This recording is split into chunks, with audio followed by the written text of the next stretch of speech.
This is my mom.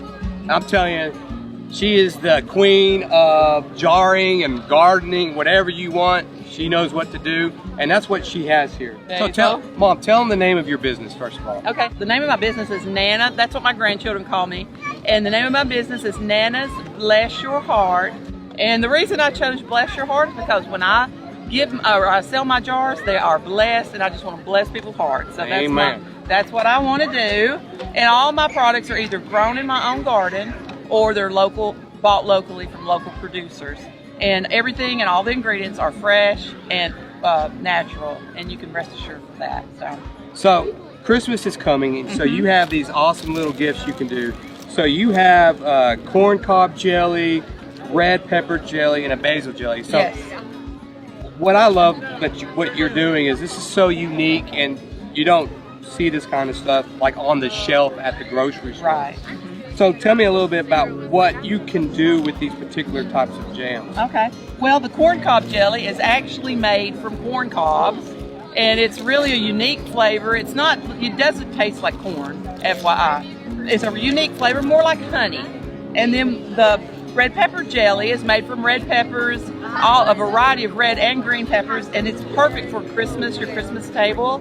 You can put out a block of cream cheese, warm this a little bit, and pour it over, drizzle it. It's wonderful.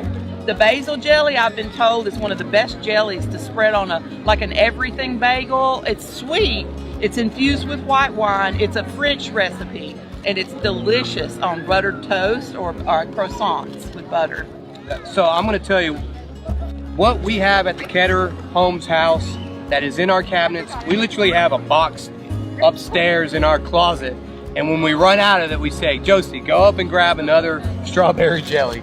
So we have these live and breathe strawberry jelly at our house. But what you have here that I'm going to partake in today is Bless Your Heart caramel dip. Yep. And I'm telling you, it's better this way than on a stick on an apple. You take your apple, cut it up, dip it in this caramel, and I'm telling you, it's amazing. It is. So that's one you got to get. And then something new, Mom, I have the spice apple jam. Is that new? It is for this year, yes. But the spice peach jelly. Yeah, that's so delicious. That's one thing I'm excited to try this year. And also, I'd like to bring up this is called Christmas jam, and it is like Christmas morning in a jar. I can honestly say that. It's got cranberries, strawberries. Oh, wow. I didn't know you had that one. Yeah, it's really good. Cranberries, strawberries, oranges, some warm spices. It just brings it alive, and you put that on some biscuits with butter. It is Christmas morning. Let us know. Reach out. This is Nana, Bless Your Heart.